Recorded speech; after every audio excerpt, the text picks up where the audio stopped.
Hi guys! Ngayong araw ay pupunta tayo sa Casa. Ipapa-PMS natin yung ating sasakyan. Ngayon yung schedule niya dahil nga nasa 80,000 kilometers na yung tinakbo natin. So titingnan natin kung magkano yung magagastos natin ngayon para sa 80,000 kilometers na tinakbo ng ating sasakyan. So time check is 6:40 ng umaga. So umaga tayo ngayon para maaga tayo sa pila dahil ngayon is araw ng Friday. Maraming nagpapa-service ng kanilang sasakyan. Dito nga pala ako nagpapa-PMS sa may Makati, sa Mitsubishi dito sa may Makati, sa may Along Chino Roses. So ayan guys, andito na tayo sa City Motors Makati. So may pila na ng sasakyan, pang-apat yata ako. So sarado pa yata. So antayin-antayin lang natin.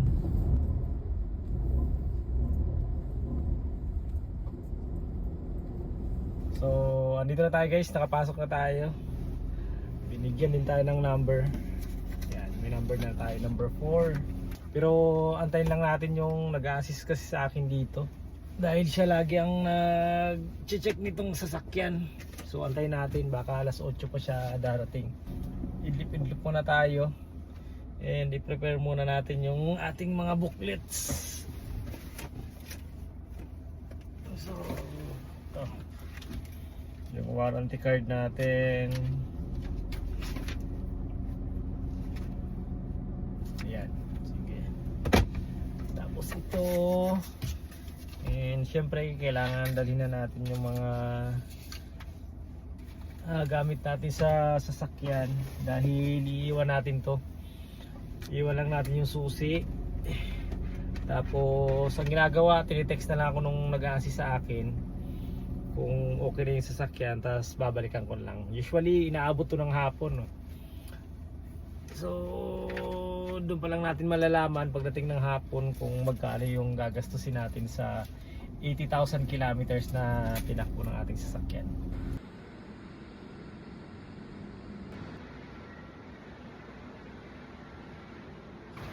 So yun na guys, iniwan na muna natin yung sasakyan. And balikan natin mamaya, may message na lang tayo. So magko-commute ako ngayon. Sasakay tayo ng jeep. So let's go. Hi guys, nag-text na sa atin yung Mitsubishi. Pinapakuha na yung sasakyan, okay na daw. So as usual, lakad tayo and magko-commute. Pero dahil muna tayo ng bangko, mag-withdraw muna tayo dahil hindi natin alam kung magkano babayaran natin pagdating doon. So let's go.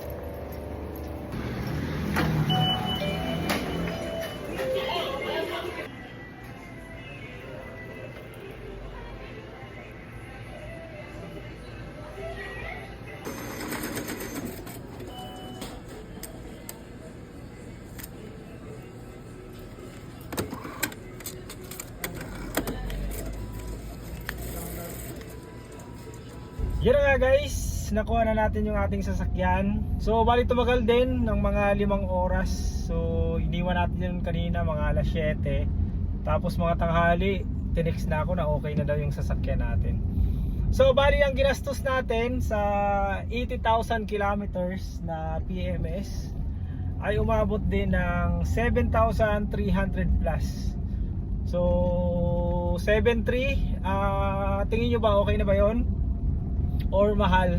So bali yung mga ginawa, yung normal change oil, tapos coolant, nagpalit na ng coolant, and then nilinisan na rin yung throttle nya, and then syempre yung mga tune up, battery check. So yung mga normal na ginagawa sa PMS. So sa tingin nyo, mura na ba or mahal sa Casa? Syempre mas mura pag pinagawa sa labas, pero compare sa Casa, malaki ba ang diferensya? So hindi ko pa kasi nasubukan magpa-PMS sa labas. So lagi tayo Casa. So usually ganyan lang naman yung nagagastos natin, nagre-range ng ganyan. From 4,000, actually may mga mababa nga, minsan 4,000 lang ang gastos natin. Ngayon 7,000 mahigit, minsan may 6,000, minsan may 12,000. Ang pinakamalaki ko yatang nagastos sa Casa nasa 20,000 eh. pero pinalitan ng mga bearing noon, tapos yung mga brake pad.